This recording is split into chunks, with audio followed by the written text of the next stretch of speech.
পালিত হলো লোকনাথ বাবার তিরোধান দিবস। 1730 সালে বসিরহাটের চাকলায় জন্মগ্রহণ করেছিলেন বাবা লোকনাথ। কঠোর জীবনযাপনের পদ্ধতিতে বিশ্বাস করতেন বাবা লোকনাথ। সমাজের মানুষ তাদের জীবনের চলার পথকে লোকনাথ বাবাকেই আদর্শ করে নিয়েছেন। বাবা লোকনাথের অগণিত ভক্তরা আজও বয়ে নিয়ে চলেছে তারই বাণী।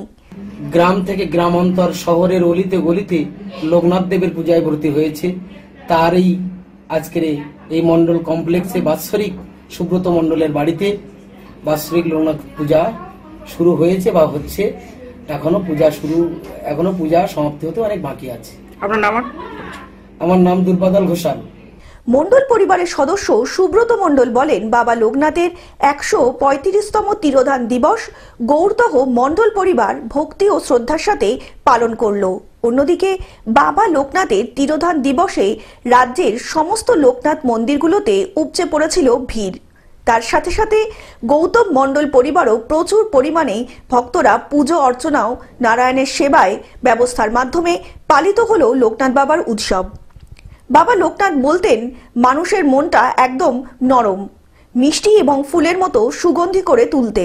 তাই আজও তার ভক্তরা তাকে মিছরি আর অমৃত দিয়ে পুজো দেন। আমরা যারা এই দাদা ক্ষমতা দেখছেন সবাই আসুন, আজকে আসুন এবং আগামীকাল অনুষ্ঠান আছে, প্রত্যেকে আসুন, বাবার প্রসাদ গ্রহণ করুন। বাবা আপনাদের সবার মঙ্গল মনোবাসনা পূর্ণ করবে। বাবার প্রসাদ, বাবার ভক্তি, বাবার বাণী মাথায় রেখে স্মরণীয় ছবি। দক্ষিণ 24 পরগনা থেকে বাবলু প্রামাণিকের রিপোর্ট, গ্লোব নিউজ।